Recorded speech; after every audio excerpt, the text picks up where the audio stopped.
하나님 아버지와 주 예수 그리스도로부터 오는 은혜와 평강이 이 자리에 계신 여러분들과 또 방송 예배를 드리는 우리 모든 성도님과 함께 하시기 바랍니다. 어제는 9월 11일이었습니다. 9월 11일이 되면은 먼저 생각나는 것은 9.11 사태이죠. 2001년 9월 11일에 테러 단체인 알카에다가 여객기 세대를 납치해서 뉴욕 세계무역센터하고 국방부에 출동시켜서 테러 사건을 일으킨 날입니다.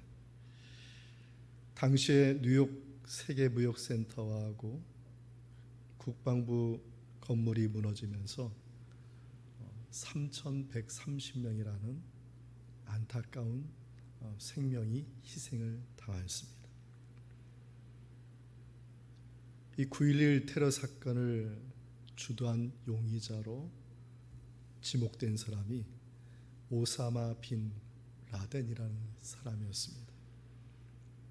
그는 사우디아라비아의 재벌 2세 출신으로서 막강한 재력을 가지고 테러 단체인 알카에다를 창설하고 무기로 무장하여서 전 세계를 이슬람 하려는 그러한 의도로서 9.11 사태를 주도하였던 것입니다.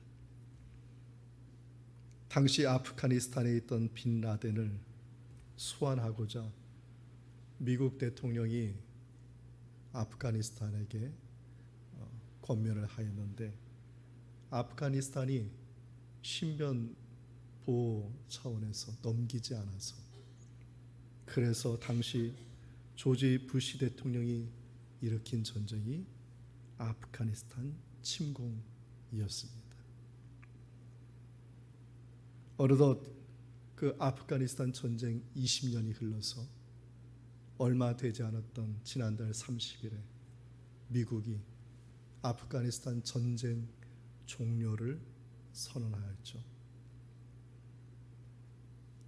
전쟁이 끝난 것에서 끝나지 않았습니다. 그동안 있었던 물적 자원, 인적 자원을 계산해 보니 미국이 아프가니스탄 전쟁에 투입한 돈이 1경 원이 넘을 정도의 어마어마한 돈을 투입하였고, 지난 20년 동안 그곳에서 죽은 사람이 90만 명이 넘었다는 보고가 이루어졌습니다. 한 사람의 잘못된 신념, 한 사람이죠. 한 사람의 잘못된 신념이 초래한 끔찍한 비극이 뉴욕에 있는 세계무역센터의 붕괴뿐만 아니라 그 20년 동안 90만 명이 넘는 많은 사람들이 죽을 수밖에 없었습니다. 9.11 사태를 지내면서 또 기억하면서 반드시 이런 비극이 우리들에게 있어서는 안 될 것이지만, 그러나 한 사람이 잘못된 신념을 갖는 것은 비일비재한 일이기 때문에 우리가 늘 우리들조차도 잘못된 신념에 빠질까 경계를 해야 되는 것입니다. 이와 더불어서 우리의 신앙도 마찬가지죠. 교만할 수 없습니다. 우리의 신앙에도 잘못된 신념이 들어올 수 있는 그러한, 언제든지 시험당할 수 있는 그러한 올무와 마귀 사탄의 괴계가 있을 것입니다. 마가복음 1장부터 마가복음 8장에 이르기까지 지금 마가는 계속해서 질문하는 것이 있습니다. 무엇을 질문하냐면 예수님이 누구신가를 질문하고 있는 거예요. 마가복음 1장 1절에 예수 그리스도는 누구신지를 분명히 얘기하면서 8장까지 오면서 계속해서 예수님은 누구신가, 예수님은 누구신가를 말씀을 읽는 성도들에게 물어보고 있는 이유가 무엇이겠습니까? 언제든지 말씀을 읽는 우리들도 잘못된 신념에 빠질 수 있기 때문에 너는 예수 그리스도를 누구로 지금 인정하고 따라가고 있는지를 묻고 있는 것입니다. 그래서 마가복음 8장에 베드로가 드디어 입을 열지요. 예수님은 그리스도시니다. 이 고백을 듣고 나서 예수님께서 베드로와 야고보와 요한을 데리고 변모산에 가셔서 예수님이 머리부터 발끝까지 옷까지 다 하얗게 변화되는 그런 영광의 모습을 보이면서 그래, 너희의 고백대로 나는 그리스도라는 것을 보여주셨습니다. 지금 오늘 본문의 말씀은 그 변모산 밑에서 일어난 사건입니다. 예수님께서 변모산에서 영광의 모습으로 변화된 모습으로 세 명의 제자들에게 보이고 있을 때 밑에서는 어떤 일이 벌어져 있는지 오늘 본문의 말씀을 통해서 보고자 합니다. 첫째로 예수님은 내려오셔서 제자들이 사람들과 변론하고 있는 것을 보셨습니다. 오늘 본문의 14절 말씀을 함께 읽겠습니다. 이에 그들이 제자들에게 와서 보니 큰 무리가 그들을 둘러싸고 서기관들이 그들과 더불어 변론하고 있더라. 지금 변론이란 말은 고사한 말이고요, 말싸움하고 있는 거예요. 말싸움하고 있으니까 무리들이 지금 둘러싸고 있는 그런 모습. 누구와 말싸움하고 있었느냐? 산에 올라가지 않은 다른 제자들이 서기관들과 크게 말다툼하고 있었던 것입니다. 본문에 보면은 그들이 제자들에게 왔다 이렇게 되어 있는데 이 그들이란 것은 바로 변모산에서 내려오는 예수님과 세 명의 제자들을 두고 하는 말입니다. 서기관들이 왜 변모산 밑에 있는 제자들과 크게 말다툼하고 있었을까요?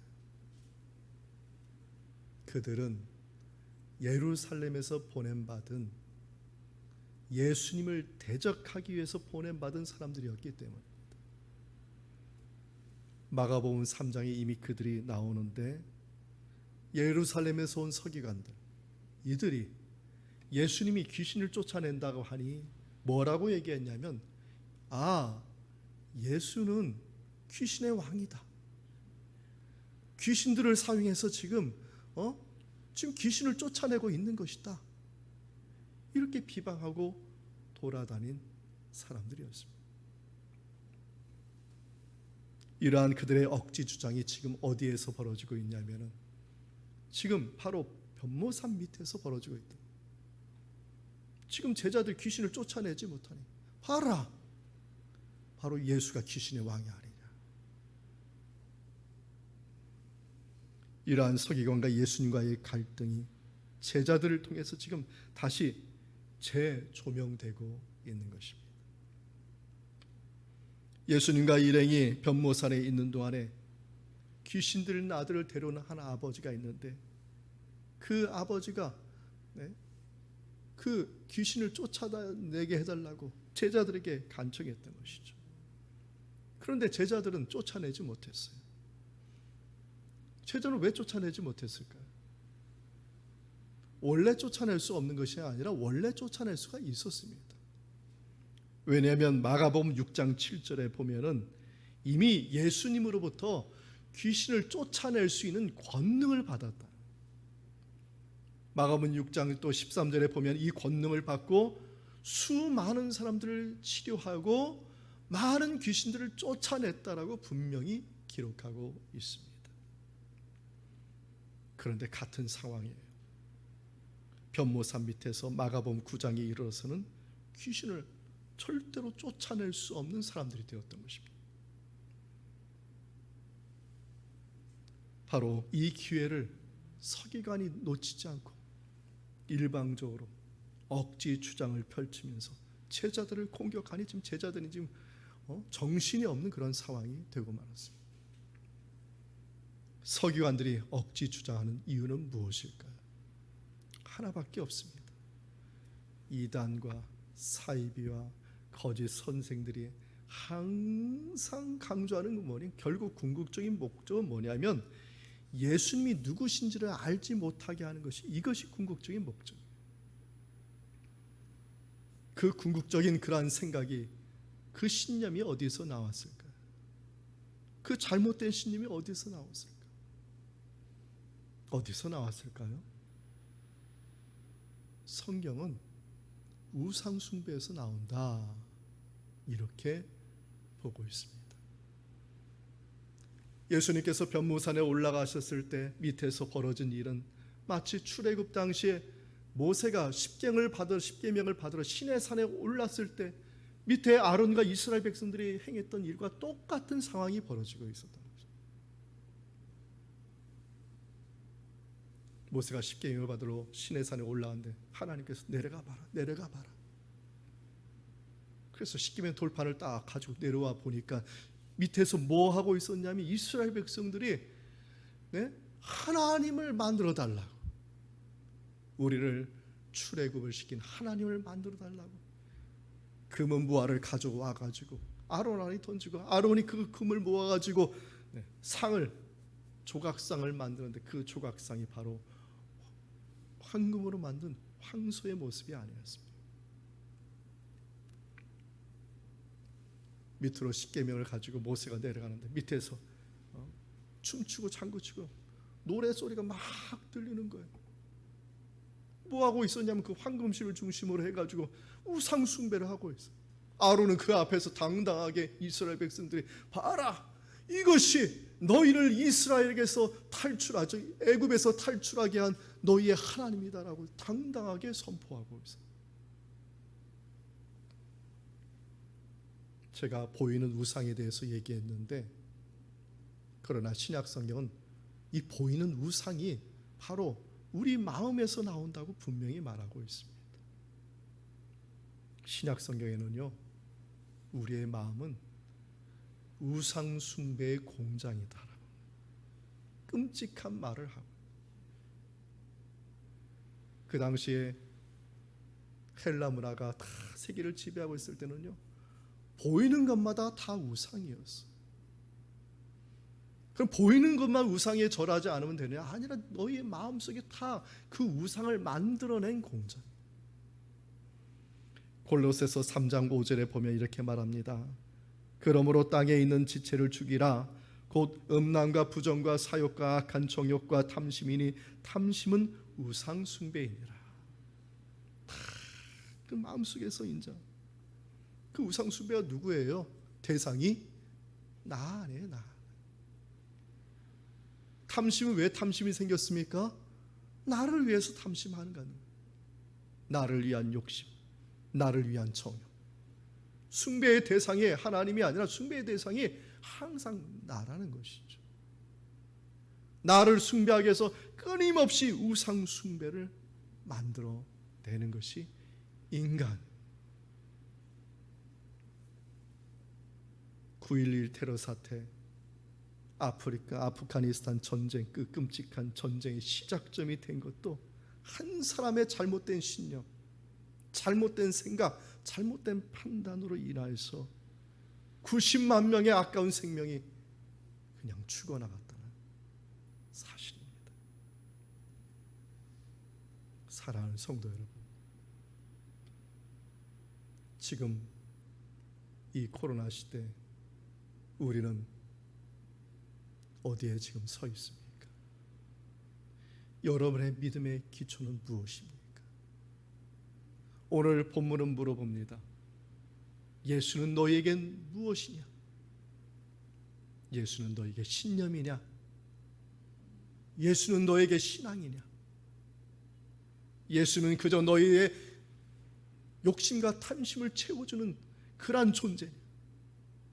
아니면 예수가 너희의 신앙의 반석이고 너희 신앙의 모든 것이고 너는 정말 전적으로 주님만을 의지하는 믿음의 삶을 살고 있느냐?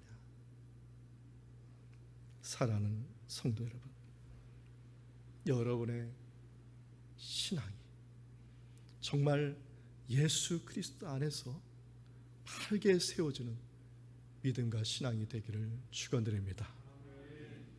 그리고요, 그 신앙에 의지해서 내가 만든 우상에 의지하지 말고 예수 그리스도밖에 없어요.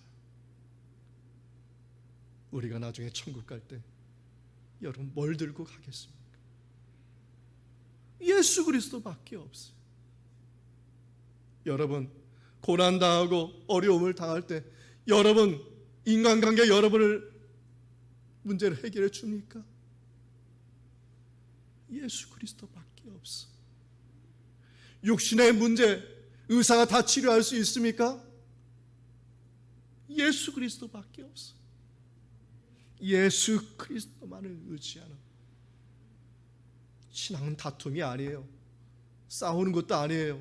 하나님과 싸우지 마세요. 그냥 전적으로 주님만을 바라보는 그런 믿음 가운데서 우리 모든 성도님들 하나님께 영광 돌리기를 주님의 이름으로 축원드립니다. 둘째로 변모산 밑에 있던 제자들은 서기관들로 말미암아 믿음 없는 제자의 모습을 보이고 말았습니다. 그 모습을 보시면서 예수님이 한 말씀 하시죠. 오늘 본문의 19절 말씀 함께 읽겠습니다. 대답하여 이르시되 믿음이 없는 세대여 내가 얼마나 너희와 함께 있으며 얼마나 너희에게 참으리요 그를 내게로 데려오라 하시매. 아멘. 귀신 들린 아들을 데려온 한 아버지는 예수님을 보고 달려왔어요. 그리고 예수님께 하소연하는 거예요. 제자들은 귀신을 쫓아내지 못하지. 그리고 서기관들은 일방적으로 제자들을 공격하고 있지. 자기는 아들을 고치고 싶은데 누구도 고쳐주지 않고 싸우고 다툼만 하고 있으니 답답한 거예요. 그래서 예수님이 말씀하십니다. 19절에 믿음 없는 세대예요. 믿음이 없는 것은 지금 믿음이 없다라는 것입니다. 여기서 세대라는 것은 지금 그 당시에 있는 모든 사람을 두고 하는 말이죠. 무리, 그리고 제자들, 서기관들, 그리고 지금 한 아이의 아버지, 지금 모두를 두고 하는 말씀이 믿음 없는 세대다. 그러나 이 말씀은 좀 더 넓은 의미를 가지고 있습니다. 왜냐하면 마가복음 9장부터는 지금 제자들이 가야 할 길이 무엇인가, 제자도의 시작을 말하는 말씀이기 때문에, 다시 말해서 지금 앞으로 제자가 될 모든 제자들, 예수님을 믿을 그리스도인들 모두를 두고 지금 하시는 말씀이에요. 지금 무슨 말씀을 하시느냐? 믿음 없는 세대. 믿음 없는 세대. 신앙의 기초는 믿음에 있습니다. 믿음이 없는 신앙을 당연히 신앙이라 부르지 않습니다. 믿음은 인생을 세우고 가정을 세우고 교회를 세웁니다. 그러나 믿음이 없으면 정반대의 결과가 나타나요. 가정이 무너지고 교회도 무너지게 되어 있습니다. 지금 본문에 보면은 제자들의 신앙에 빨간불이 켜진 거예요. 그 빨간불은 지금 2000년 전 제자들의 신앙뿐만 아니라 우리 모두의 신앙을 두고 하는 말이 믿음이 없다는 지금 빨간불이 지금 켜져 있다는 것입니다. 마가복음 6장 13절에 제자들이 권능을 받아서 귀신을 쫓아냈는데 마가복음 9장에 이어서는 아무것도 행할 수가 없어요. 왜 아무것도 행할 수가 없었을까? 믿음이 없기 때문에.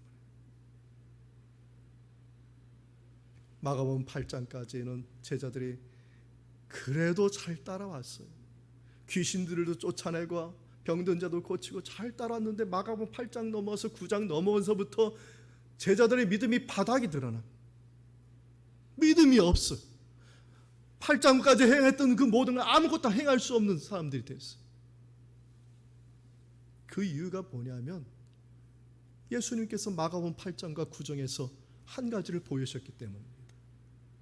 그 한 가지가 뭐냐면 십자가입니다. 누구든지 나를 따라오려거든 십자가를 지고 따라오라는 그 말씀. 인자가 이 세상에 온 것은 죽으러 왔다는 이 말씀 때문에 제자들이 8장까지는 잘 따라오다가 9장에서 그냥 믿음이 뚝 떨어져 가지고 속절없이 지금 서기관들에게 속절없이 지금 공격당하고 있는 것이. 이유는 한 가지입니다. 신앙의 기초를 바르게 세우지 않았기 때문에. 어느 야전 장군 장교가 전쟁을 앞두고 병사들을 막 열심히 훈련시켰어요. 먹을 것도 막 주고 체력단을 시키고 군사를 훈련을 아주 열심히 시켰어요. 그런데 전쟁에 나간 병사들이 대부분이 죽고 전쟁에서 패하게 된 거예요. 어느 분은 어렸을 때부터 너무나 가난하게 살아가지고 나는 나중에 성인이 되면 부잣집 사람과 결혼해가지고 이 가난을 이길 것이다 하고, 그래서 나중에 커가지고 사랑하지 않는 사람과 결혼했어요. 그 사람은 얼마 가지 이혼하고 얼마 가지 않아 이혼하고 고생길에 접어들게 되었어요. 미국의 야구 선수들의 꿈, 전 세계의 야구 선수들의 꿈이 뭐예요? 미국의 메이저리그에 나가는 거예요. 전 세계에서 야구만 잘하는 사람들만 모아는 것이죠. 근데 메이저리그에 있는 사람들이 또 무슨 꿈을 꾸는지 아십니까? 명예의 정당에 올라가는 거예요. 명예의 정당. 자기가 전 세계에서 가장 잘하는 야구 선수라는 것에 만족하지 않고 더 높은 명예의 전당에 오르고자 자신의 실력을 키우는 게 아니라 뭘 하냐면 스테로이드를 막 주사 맞고 약물 복용을 하고 불법을 행해서, 그래서 경기력을 증진시키지만 결국은 그것이 들통나서 어떻게 됩니까? 그 사회에서 쫓겨나지 않습니다. 이들의 잘못이 무엇입니까? 잘못된 행복의 기초를 두었기 때문에. 행복이 그냥 그런 것에 있는 것인 줄 알고 그들이 살았지만 그들이 놓았던 그 기초는 어느 날 순간 잿더미처럼 다 하루 순간에 없어져 버려요.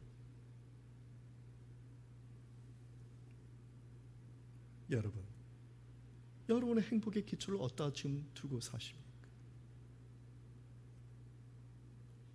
오늘 본문의 맥락에서 보면은 제자가 가져야 할 행복의 기초는 십자가라고 지금 말하고 있는 거예요. 제자는 다른 곳에 행복의 기초를 쌓는 게 아니에요. 돈도 아니고 명예도 아니고 권리도 아니에요. 권세도 아니에요. 제자는 십자가예요. 십자가. 그럼 뭐들이 여기 십자가를 걸어놓습니까?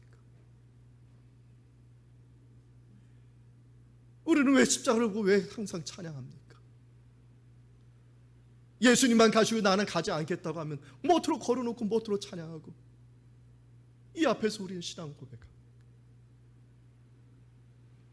그리스도인은요, 신앙의 기초가 십자가예요.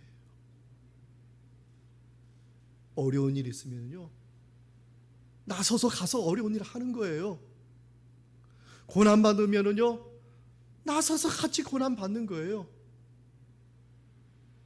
내가 왜 힘들고 어려운 일을 하느냐고요? 그러면 벌써 믿음이 흔들리는 것이죠. 예수를 믿는 제자들이 행복의 기초는 십자가예요. 그런데 놀랍지 않습니까? 그 십자가 위에 행복의 기초를 놓을 때 어떤 일이 벌어집니까? 주님께서 도와주시는 은혜. 할렐루야. 아까도 우리 찬양하지 않았습니까? 장미꽃도 감사, 가시도 감사. 꽃만 감사한데 가시까지도 감사하게 되는 은혜가 있어요. 모든 것을 고난으로 봤더니 그 고난 가운데서 하나님께서 섭리하시고 간섭하시고 도우시고 임재하시고 인도하시는 것이 다 감사. 사랑하는 성도 여러분, 십자가 위에, 예수님이 가신 그 십자가 길 위에 여러분의 믿음의 기초가 거기서 쌓여져야지 낮아질 수 있고 겸손해질 수가 있는 것이지. 낮아지지도 않고 겸손하지 않고 어떻게 십자가 길을 따라갈 수가 있겠습니까? 여러분의 그 길, 여러분이 지금 걸어가고 있는 길, 우리가 지금 어렵고 힘든 고난의 길을 걷고 있지만 그러나 걱정하지 마십시오. 주님께서 함께 하시는 줄 믿습니다. 임마누엘 되신 주님이 함께 하시기 때문에 반드시 그 길이 주님의 뜻 가운데서 열매 맺고 결실을 보게 되는 주님의 은총이 함께 할 줄 믿으시기를 축원드립니다. 그래서 마태복음 5장 12절에 선포하지 않습니까? 기뻐하고 즐거워하라, 하늘에서 너희의 상이 크니라. 마태복음 5장에서 심령이 가난하고 애통하고 의에 줄이고 목마르고 다른 사람보다 악한 소리를 다 듣는 그 길, 십자가의 길을 가지만은 그러나 내가 너를 한다. 그러나 내가 너와 함께하기 때문에 네가 가는 그 길에 반드시 하늘의 상이 큰 주님의 역사가 있을 것이다. 이 믿음의 기초에 든든히 서 있는 우리 모두 다 되기를 축원드립니다. 셋째는 예수님은 제자들의 믿음이 항상 한결같이 있기를 바라셨습니다. 본문의 23절의 말씀 우리 함께 읽겠습니다. 예수께서 이르시되 할 수 있거든이 무슨 말이냐, 믿는 자에게 능히 하지 못할 일이 없느니라. 아멘. 예수님은 한 아이의 아버지의 한탄을 듣고 나서 그 아이를 데려오라고 했습니다. 그 아이 속에 있는 귀신이 예수님 보자마자 벌벌벌 떨고 격려를 일으키고 그리고 그냥 아이를 그냥 땅에 뒹굴르게 만든 거예요. 그래서 예수님 묻죠. 이 아이가 언제부터 이렇게 됐냐? 어렸을 때부터 되었습니다. 그러면서 이 아이의 아버지가 예수님께 뭐라고 얘기하냐면 무엇을 하실 수 있거든 도와주옵소서. 지금 치료의 주체가 예수님이 아니라는 뜻이에요. 무엇을 할 수 있거든. 지금 치료의 주체가 무엇이에요? 무엇? 그 무엇이 무엇일까요? 아마 서기관들이 얘기하는 것이겠죠. 서기관들이 예수님께 와서 뭐라고 얘기했어요? 바알세불, 귀신들의 왕이다. 귀신들을 이용해 가지고 지금 치료하고 있는 것이다. 지금 제자들을 보니까 제자들이 아이의 귀신을 쫓아내지 못하고 있는 거예요. 그러니까 이 아버지가 뭘 생각했냐면은 예수님은 다른 귀신이 있나 보다. 그래서 하는 말이 뭐예요? 무엇을 하실 수, 무엇을. 지금 우상 숭배를 얘기하는 거예요. 귀신을 얘기하는 것이죠. 다른 귀신을 명하셔서 쫓아내 보십시오. 그렇게라도 도와달라는 말씀. 이런 맥락인 것입니다. 여러분, 이 세상에는 얼마나 많은 우상들이 있습니까? 인터넷에 블로그를 어느 자료를 보니까 인도입니다. 인도에만 있는 우상의 숫자가 3억 개라고 얘기해요. 3억 개. 그것은 공식적으로 잡혀있는 신이 3억 개라는 뜻이고 비공식적으로 얘기하면 더 많다는 뜻입니다. 근데 인도 인구의 가구 수가 몇 가구냐면 3억이에요. 3억 개. 그럼 무슨 말이냐면 한 집마다 하나의 뭘 섬겨요? 우상을 섬기고 있다. 집집마다 다 다른 우상을 섬기고 있다는 말인 것이죠. 신학적으로 이런 우상 섬김을 뭐라고 얘기하냐면 신념이다 얘기합니다. 저희들이 알고 있는 이데올로기라는 것도 신학적으로 얘기하면 신념이다 얘기합니다. 다시 말해서 이 세상에는 엄청난 많은 신념들이 존재하고 있고 한 사람 한 사람마다 각기 다른 신념으로 살고 있고 결국 그 신념들이 뭐냐? 결국은 우상 숭배로 빠지게 만든다라는 것이죠. 말씀드리고자 하는 것은 이겁니다. 신념과 신앙은 다릅니다.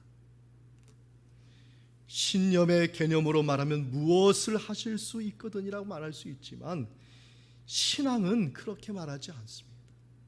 신앙은 한 분, 우리 그리스도 교회에서 기독교에서 말하는 신앙의 대상 한 분이에요.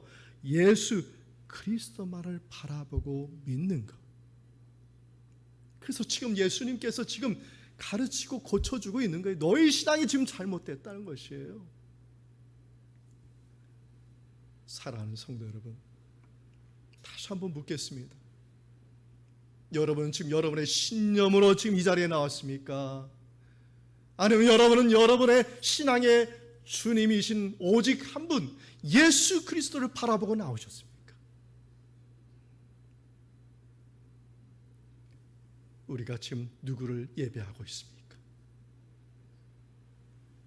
예수 그리스도, 그분만을 바라보시고 그분만을 믿으시고 그분만을 의지하시고 지금 이 시간 그분만을 예배하는 우리 모두가 다 되기를 축원드립니다.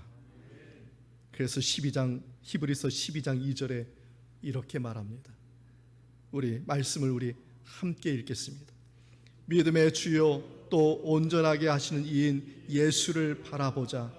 그는 그 앞에 있는 기쁨을 위하여 십자가를 참으사 부끄러움을 개의치 아니하시더니 하나님 보좌 우편에 앉으셨느니라. 아멘. 예수님을 바라보자라고 말하면서 그 안에 뭐가 들어있습니까? 십자가가 들어가 있어요. 이것이 초대 기독교인들의 신앙. 지금 권면하는 게 뭐예요? 너희들의 신앙이 지금 어디에 서 있느냐는 것입니다. 예수님의 가르침을 받은 귀신 들린 한 아이의 아버지가 그제서야 깨닫고 고백하죠. 예수님 앞에 내가 믿나이다. 내가 믿나이다. 나의 믿음 없음을 도와주옵소서. 내가 믿나이다. 그제서야. 누구를 믿는 거예요? 예수님 믿는다고 그제서야. 수로보니의 여인이 자기 딸을 정말 고치기 위해서 예수님 앞에 개 취급받으면서 엎드려서 도와달라고 그 간절하게 기도하는 그 믿음. 야이로의 그 딸을 고치기 위해서 야이로가 정말 엎드려서 예수님께 간절하게 기도했던 그 믿음, 그 믿음을 가지고 지금 예수님 내가 믿나이다, 내가 믿나이다, 나의 믿음을 도와주옵소서 이렇게 간절히 기도하니 예수님께서 그때서야 그 아들의 귀신을 쫓아내시고 그 아들을 다시 살리시는 은총을 베풀어 주셨습니다. 사랑하는 성도 여러분, 우리가 지금 십자가를 바라보는 것을 두려워하고 회피할 필요는 없어요. 우리는 단지 그 믿음으로 그 십자가의 그 위에 우리의 믿음의 기초를 단단히 세우기만 하면 되는 것이에요. 그러면 우리 주님께서 오신다는 것이죠. 우리 주님께서 우리들의 마음속에 초청이 되어야지, 우리의 환경이 초청이 되어야지 우리의 인생의 문제가 해결되지 않습니까? 오늘 본문에 예수님이 오지 않았으면 이 문제는 해결되지 않았어요. 그러나 예수님이 오심으로 말미암아 지금 제자들의 문제가 해결되고 그 아이의 문제가 해결함 받은 것 같이 우리가 십자가 위에 우리가 길을 걸어갈 때 우리 주님은 함께 하시고 동행하심으로 말미암아 저와 여러분의 그 문제, 그 십자가의 문제를 해결하여 주신다는 사실, 믿음을 가지고 나아가시는 저와 여러분 되기를 축원드립니다. 마지막으로 예수님께서 제자들에게 당부한 말씀이 29절 말씀인데요. 제자들이 쪼르륵 달려와가지고 예수님께 물어요. 예수님, 왜 우리는 귀신을 쫓아내지 못했습니까? 말하니 예수님께서 말씀하기를 기도 외에는 다른 것으로는 이런 종교가 나갈 수 없다고 말을 했어요. 그런데 이 기도라는 이 말은 다른 뜻을 가지고 있습니다.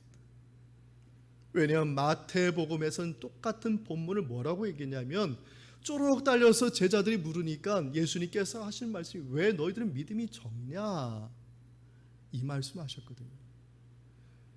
그러니까 오늘 본문에 있는 29절의 말씀이 당부하는 것은 뭐냐면, 기도하라, 이 말씀이 아니에요. 뭔 말씀이죠? 주님과 더 긴밀한 관계, 믿음의 관계를 지속적으로 형성하며 살아라, 이 말씀을 하고 있는 것이.